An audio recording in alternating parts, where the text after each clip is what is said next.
Haka jinga kun final jong ka under 16 kabalong haka shipau tarik urampang Hajar arpusau balapanya da ka Shillong Sports Association kabalong hamadan SSA Pulu ka Shillong Soccer Scout kala yo bandara ya ka nam ladu habakut ka jinga lekai da ka Pynliem ya ka Miranda FC da ka Arko la iwe.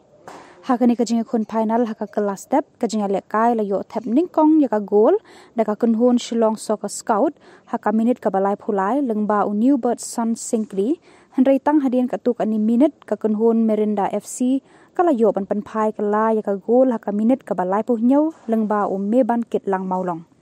Hapadeng kani ka jinga kun ban yo ra ya ka nam la job ka Shillong Soccer Scout kala yo biang ban tap ya ka goal ka baar haka kelamit kajinga lekai haka minit ka basau pra lengba u prosper well rentong bat kani ka kanhun kalayo ra sendan ya ka nam ladu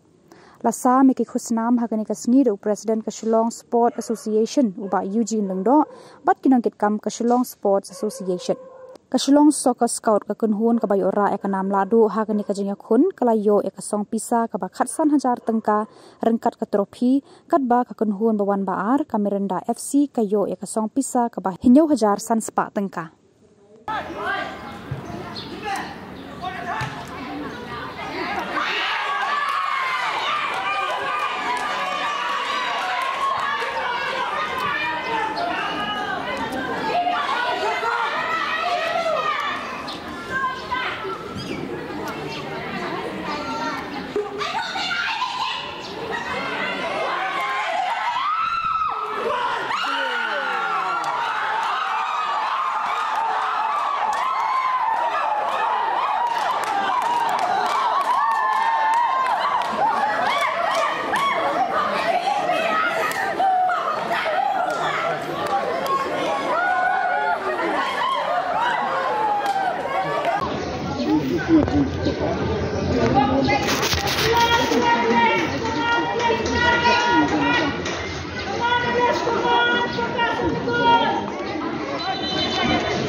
Miranda.